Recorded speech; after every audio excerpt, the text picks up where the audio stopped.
Hello বন্ধুরা, miss night অ্যান্ডের episode 9 নিয়ে ফিরে এলাম। এইটা আমার বাকি ভিডিওগুলোর লিঙ্ক তোমরা ডেসক্রিপশন বক্সে পেয়ে যাবে। আর আমার এক্সপ্লেনেশন ভালো লাগলে চ্যানেলটিকে সাবস্ক্রাইব করে লাইক কমেন্ট শেয়ার করে দিও প্লিজ। আর এখানে গল্পের শুরুতেই আমরা দেখতে পাচ্ছি যে এখানে ওরা দুজনই, জিউং আর মিজিন, দুজনের হাত ধরে রয়েছে। ওর হাত যখন কেটে যায় ব্যান্ডেড লাগাতে গিয়ে, তখন এখানে মিজিন জিউংকে কিস করতে যায়, কিন্তু অদ্ভুতভাবে জিউং এখানে নিজের হাত দিয়ে ওকে আটকে নেয়, যেটার ফলে মিজিনের অনেক লজ্জা লাগে। ও এম্বারেস ফিল করে আর তখন ওই রুম থেকে চলে যায়। এক্স্যাক্টলি কেন এমনটা করলো জিউংও বুঝতে পারে না। তারপরে মিজিনের বেস্ট ফ্রেন্ড গাইয়ং যখন একটা কিসিং সিন দেখে ড্রামাতে, সেটা নিয়ে মিজিনকে বলে দেখ কিসিং সিনটা। মিজিন বিরক্ত হলে মিজিনকে বলে তোর আর জিউং এর মধ্যে নিশ্চয়ই কিছু একটা হয়েছে। তখন মিজিন ওকে বলে আমাকে হাত দিয়ে আটকে দিয়েছে। এটা শুনে ওর বেস্ট ফ্রেন্ড গাইয়ং প্রচুর মজা করতে থাকে আর হো করে হাসতে থাকে। মিজিন বলে কেন আমি এরকমটা করলাম, এবার ওনার সামনাসামনি যেতে আমার এম্বারেস ফিল হবে। তার পরের সিনে আমরা জিয়ংকে দেখি। জিয়ং এখানে অদ্ভুতভাবে ভাবতে থাকে যে কেন আমি হাত দিয়ে আটকালাম। মনের দুঃখে ও তখন ওয়াইন খেতে যায়, কিন্তু ওয়াইন তখন শেষ হয়ে গেছিল, সেই জন্য ও স্টোরে আনতে যায়। আর সেই একই স্টোরে মিজিন আর ওর বান্ধবী গাইয়ংও চলে যায়। দূর থেকে জিয়ং ওদের দুজনকে দেখতে পেয়ে এখানে লুকিয়ে পড়ে, আর একটা ক্যান এর হাতের থেকে ছিটকে গিয়ে এখানে জিয়ং এর গায়ে লাগে। জিয়ং নিজেকে লুকিয়ে নেওয়ার জন্য এদিক ওদিক ঘুরতে থাকে, আর দুর্ভাগ্যবশত ও আবারও মিজিনের সামনাসামনি হয়েই যায়। তখন ওর গাইয়ং ওর বেস্ট ফ্রেন্ড এসে দেখে ওরা দুজনেই মুখোমুখি হয়ে গেছে। গাইয়ং তো মুচকে মুচকে হাসতে থাকে। এরপর মিজিন এম্বারেস ফিল করে। বাইরে আসার পর জিয়ংকেও সরি বলে যে আমি ওরকমটা করতে চাইনি। জিয়ং বলে আমার পক্ষ থেকেও সরি। তো মিজিন বলে তুমি কেন সরি বলছো।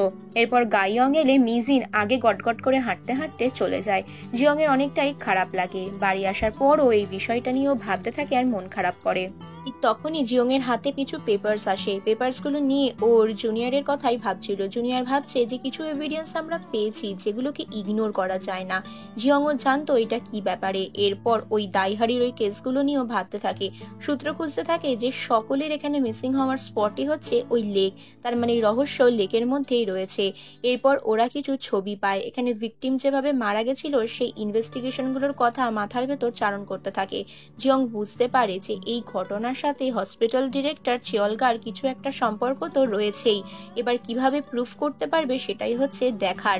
এরপর ও নদীটার কাছে ওই দাইহারির কথাটা ভাবে।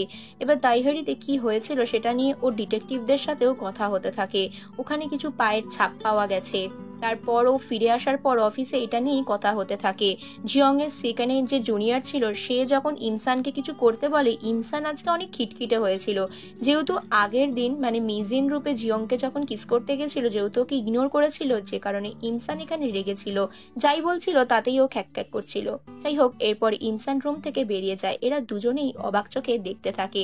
জিয়ং আর ওর জুনিয়র দুজনে একসাথে লাঞ্চ করতে থাকে। তখন ও দেখে ইমসানও লাঞ্চ করতে বসে, আর ওর পাশে বসে যায় কোয়ন। কোয়নের পর ওর সাথে খুবই ক্যাজুয়ালি গল্প করতে থাকে। এবার এখানে জিয়ং এর জুনিয়র ভাবে যে কোয়ন আর ইমসানের মধ্যে কিছু একটা চলছে। ওর গায়ে চুল পড়ে থাকে, চুল সরিয়ে দেয়, তো ওকে কেয়ার নিয়ে খাওয়ায়। এবার এটা দেখে ওর অস্বস্তি লাগে। বিষয়টা কিন্তু খুবই সন্দেহজনক ছিল। যাই হোক, তো ব্যাপারটা মজারও ছিল। এরপরে কোয়ন আনন্দ করতে করতে গান শুনতে শুনতে নিজের রুমে আসে। চিঠিগুলো খুলতে যাবে, ঠিক তখনই দরজার তলা থেকে ওকে কেউ একটা চিঠি দিয়ে চলে যায়। দরজা খুলেও কাউকেই দেখতে পায় না। চিঠিটা খোলার পরও সন্দেহজনক কিছু লেখা দেখতে পায়। তখনও বলে না ঠিক আছে, কোনো অসুবিধা নেই, কিন্তু কোয়ন জানতো যে এখানে কি হতে চলেছে। চিঠিটাকে ও নষ্ট করে দেয়। তারপরের সিনে আমরা জিয়ংকে দেখি। জিয়ং এখানে দাইহরি ওই জায়গাটায় গিয়ে আবারও ইনভেস্টিগেশন চালাতে থাকে। লেকের ধারে এরকম অদ্ভুত ঘটনাগুলো কি করে ঘটছে, আর এই লেকের মধ্যেই লুকিয়ে রয়েছে রহস্য। তারপরেও এখানে অফিসের সিন দেখানো হয়, যেখানে ওদের অফিসে ডিরেক্টর এসে বলে যে এই কেসটাকে নিয়ে একটু বাড়াবাড়ি করা হচ্ছে। এখানে হসপিটাল ডিরেক্টরকে সন্দেহ করার কোনো মানেই হয় না। প্রমাণ ছাড়া কিছু করবে না, তোমরা বুঝে গেছো আশা করি। এবার জিয়ং চুপচাপ বসে যায়। এই বিষয়টা নিয়ে ইমসানও জানতো যে কিছু একটা গন্ডগোল তো রয়েছে। এরপর মিজিনের আজকে প্ল্যান ছিল ওর বান্ধবী গাইয়ং এর সাথে একটা রেস্টুরেন্টে খেতে যাওয়া। রেস্টুরেন্টটা অনেক পপুলার ছিল, যে কারণে অনেক ভিড় ছিল, লাইনে দাঁড়িয়েছিল। কিন্তু সেই রেস্টুরেন্টের টিকিটও পাইলেও ওখানে হঠাৎ করে জিয়ং এর জুনিয়রকে দেখতে পায়। জুনিয়র বলে আপনি এখানে কি করছেন। এবার মিজিনের ওখানে জুনিয়রকে দেখে অস্বস্তি ফিল করে। এখানে মিজিন বুঝতে পারে যে জিয়ং এর সাথে ফোনে কথা বলছে জুনিয়র, আর জিয়ংও সত্যি সত্যি ওখানে চলে আসে। এবার দুজনের ইচ্ছা না থাকলেও মিজিন আর গাইয়ংকে জিয়ং আর ওর জুনিয়রের সাথে ওদের দুজনকে একসাথে ড্রিঙ্ক করতে হয় আর একসাথে ডিনারও করতে হয়। ওরা বলে আমরা তো এখানে প্রায়ই আসি। এরপর দুজনে মেনু কি ডিসাইড করবে এইসব নিয়ে কথা বলতে গেলে এখানে টেবিল থেকে কিছু খাবার পড়ে যায়, আর টেবিল থেকে খাবার তুলতে গিয়ে এখানে জিয়ং আর মিজিন দুজনে কাছাকাছি চলে আসে। মিজিন অস্বস্তি ফিল করে উঠে চলে আসতে গেলে এখানে দুজনের মধ্যে কথা হতে থাকে। গাইয়ংকে বলে ওর জুনিয়র যে তোমার কি গার্লফ্রেন্ড আছে। আসলে এখানে জিয়ং এর জুনিয়রও এখানে গাইয়ংকে লাইন মারার চেষ্টা করে। তারপরে এখানে হঠাৎ করে ওর জুনিয়র জিজ্ঞেস করে আচ্ছা তোমাদের কিরকম ছেলে পছন্দ। গাইয়ং আর মিজিন দুজনেই বলে কোয়ানের মতন ছেলে ভালো লাগে। আর এটা শোনার পর প্রসিকিউটর জিয়ং অনেক জেলাস ফিল করতে থাকে। মিজিন বলে আমি এখনো সেটা ফাইনালি বলতে পারছি না, তবে আমার পছন্দের কথা আমি শীঘ্রই জানাবো। তারপর এখানে দুজনকেই দেখি দুজনে হ্যাংওভার হয়ে বাড়ি ফিরতে থাকে। দুজনে এতটাই মাতাল হয়ে গেছিল যে দুজনের কোনো হুঁশই ছিল না। একদিকে গাইয়ং আর একদিকে জিয়ং এর জুনিয়র। তো ওরা চারজনে এখানে বাড়ি ফেরে। গাড়ির মধ্যে এখানে ইচ্ছা করে গাইয়ং মিজিনকে ধাক্কা মেরে দেয় জিয়ং এর কাজ অব্দি যাওয়ার। মিজিন বলে তুই সোজা হয়ে বস, আমাকে এরকম গায়ে গা লাগিয়ে দিচ্ছিস কেন। আসলে মিজিনের সবসময় অস্বস্তি করতে থাকে। এরপর জিয়ং ওকে প্রশ্ন করে। জিয়ং বলে তুমি বললে না তো তোমার কিরকম ছেলে পছন্দ।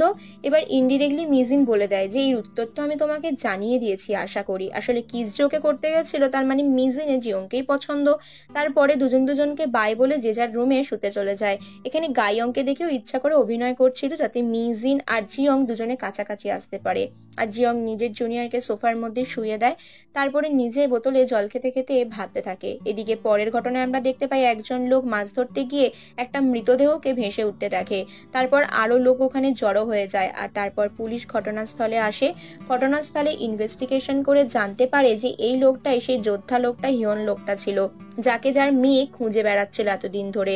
ওখানে প্রসিকিউটর জিয়ংও চলে যায়। মেয়েটা কান্নায় ভেঙে পড়ে বাবার মৃতদেহ দেখে, কারণ ওর জীবনে ওর মা ছাড়া যেমন ছিল না কেউ, তেমনি মেয়েটার কাছেও বাবা ছাড়া কেউ নেই।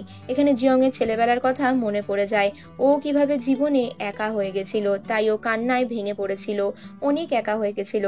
শুধুমাত্র ডিটেকটিভদের কাছ থেকেও আশা করতো যেন ওর মায়ের ওর খুনিকে ওরা বের করে, কিন্তু ওই ডিটেকটিভ ওকে টাকা দিয়ে হেল্প করেছিল।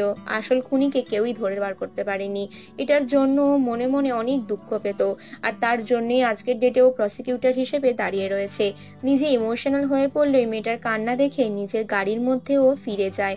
সেখানে গিয়ে গাড়ির দরজা খুলে ভেতরে ঢুকে বসে অঝরে কাঁদতে থাকে, কারণ এই সিচুয়েশন ওর পূর্ব পরিচিত। তার পরের সিনে আমরা এখানে ইনসানকে দেখি।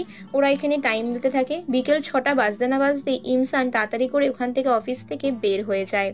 তারপরে ইনসান এখান থেকে বেরিয়ে বাড়ি যাওয়ার জন্য প্রিপেয়ার হয়, কিন্তু কোয়ান বলে আজকে সাইকেলে করে যেতে হবে না, তুমি আমার গাড়িতে ওঠো, আমার সাথে চলো। ওকে ঠেলে নিজের গাড়িতে ঢোকায়। এটাও জিয়ং এর জুনিয়রটা দেখতে পায়। জুনিয়র লোকটা ভাবে যে বাপরে বাপ, একটা বয়স্ক মহিলার সাথে কোয়ান এটা কি করছে। দেখেও মাটিতে বসে পড়ার মনে মনে ভাবে আমি কি স্বপ্ন দেখছি। এরপর ইনসানকে নিয়েও যেতে চায় আর বলে তোমার সাথে আমি ডিনার যেতে চাই। তো কোয়ানকেও বিশেষ পাত্তা দেয় না। ডিনারের কথা শুনে এখানে ইনসানের আগের দিন রাত্রিরের কথা মনে পড়ে যায়। আরো অস্বস্তি ফিল করে, বলে না সবই ঠিক আছে, কোনো অসুবিধা নেই। তারপরের সিনে আমরা এখানে ডিটেকটিভদের দেখি। ডিটেকটিভরা এখানে হসপিটালে গিয়ে ইনভেস্টিগেশন করতে যায়, কিন্তু ওদেরকে রিপোর্টাররা চেপে ধরে। বলে যে এরকম একের পর এক খুন হচ্ছে, আপনারা ধরতে পাচ্ছেন না কেন। পুরো বিষয়টা এখনো সাসপেক্ট হয়ে রয়েছে। এদিকে হসপিটালের ডিরেক্টরকে দেখতে পাই টিভিতে নিউজটা দেখার পরও কারো একটার সাথে ফোনে কথা বলছে। আর মৃতদেহর ব্যাপারটা দেখেও মুচকে মুচকে হাসতেও থাকে। এদিকে এই অফিসের যে মেইন অফিসার ছিল তাকে তার সিকিউরিটি বলে বিষয়টা দেখার জন্য, কিন্তু সিকিউরিটিকে পাত্তা না দিয়ে চলে যায়। এবার সিকিউরিটি অফিসের বাকি জনদেরকে খুঁজতে থাকে। এখানে ইমসাং আর জিয়ং এর জুনিয়র দুজনেই লুকিয়েছিল। ও এখানে ভয় দেখায়, বলে আমি এখানে একদমই ঠিক আছি, দেখলাম তুমি আমার কথা থেকে চমকে যাও কিনা। তখনও বলে এদের থেকে দূরে থাকাই ভালো। এদিকে ইনসানও এখানে দূরে এসে দেখে মোবাইলে ভিডিওটা বেরিয়ে গেছে। আগের দিন যে খুন হয়েছে এই ব্যাপারটা সারা শহরে আতঙ্ক ছড়িয়ে দিয়েছে। ইনসানের এখানে ওই ডিরেক্টরের কথা ভেবে মাথাটা গরম হয়ে যায়। আর ওই সোলজারের মেয়ের কথা ভেবে তো খুবই দুঃখ হয়। মেয়েটা একদম একা হয়ে গেছে। এটা নিয়ে ওদের কোয়ার্কারদের মধ্যে আলোচনা চলতে থাকে। ওকে প্রত্যেকে বলে যে মরে গেছে তার কথা বাদ দাও না, কিন্তু বাকিরা বলে যে এরকমটা কি করে হতে পারে, একজন মৃত মানুষ মারা গেলেই কি তার অস্তিত্ব বিলুপ্ত হয়ে যায়। তো তারপর এখানে আমরা হসপিটাল ডিরেক্টরকে এই জায়গায় দেখি একটু সন্দেহজনক বিহেভিয়ার করতে থাকে। যেন উনিও মন থেকে চায় এই বিষয়টা সকলে ভুলে যাক। এই ব্যাপারটা কিন্তু ইমসানও ফলো করে। ইমসানের পর ডিরেক্টরের গাড়িটা দেখতে পায়। এইটাই সেই গাড়ি, সেদিন রাত্রিরে ওই গাড়িটাকেই দেখেছিল। গাড়িটা দেখে ওর সঙ্গে সঙ্গে চিনতে পেরে যায় যে গাড়ির মধ্যে ওই কুড়ালটা রাখা ছিল যার মধ্যে রক্ত লেগেছিল। এবার ও ছুটে এসে জিওং এর জুনিয়রকে বলে যে এই লোকটাকে চিনি, এই হসপিটাল ডিরেক্টরই হচ্ছে আসল খুনি, একে গ্রেপ্তার করা হোক। কিন্তু জিওং এর জুনিয়র বলে ওর ব্যাপারে কোনো সলিড প্রুফ আমরা পাইনি, এটা সম্ভব নয়, কোনো প্রুফ না পেলে ওকে আমরা কিভাবে দোষী সাব্যস্ত করতে পারি। ইমসানের মাথাটা খারাপ হয়ে যায়, কারণ একজন খুনি সামনে চলাফেরা করছে। এর পরের সিনে আমরা দেখতে পাই কিভাবে ওই লোকটিকে খুন করা হয়েছে। এই বিষয়টা জিওংকে বলা হয় যে লোকটা পালানোর চেষ্টা করলো, এখানে ওই যে খুনি সে ভীষণ নৃশংসভাবে ওকে কোড়াল দিয়ে কুপিয়ে কুপিয়ে খুন করেছে। এটা স্বাভাবিকভাবেই প্রমাণিত হয় যে আসল খুনি সে কিন্তু প্রচন্ড নৃশংস আর মানসিকভাবে অসুস্থ। এরপর প্রসিকিউটর জিয়ং এখানে সার্চ ওয়ারেন্ট বের করার চেষ্টা করে যে হসপিটালে গিয়ে ওরা যেন সার্চ করতে পারে, কিন্তু সেটা নাকচ করে দেওয়া হয়। ওদেরই এখানে প্রসিকিউটর যে হেড ছিল সেটা নাকচ করে দেয়। তার সাথে তর্কাতর্কি লেগে যায় জিয়ং এর যে আপনি এটা নাকচ করেছেন কেন। উনি বলে তোমার কোনো কমপ্লেন থাকলে তুমি জাজের কাছে যেতে পারো। তো এরপর ওরা নিউজটা নিয়ে দেখতে থাকে যেখানে ওর ওয়াইফকে খুন করা হয়েছিল।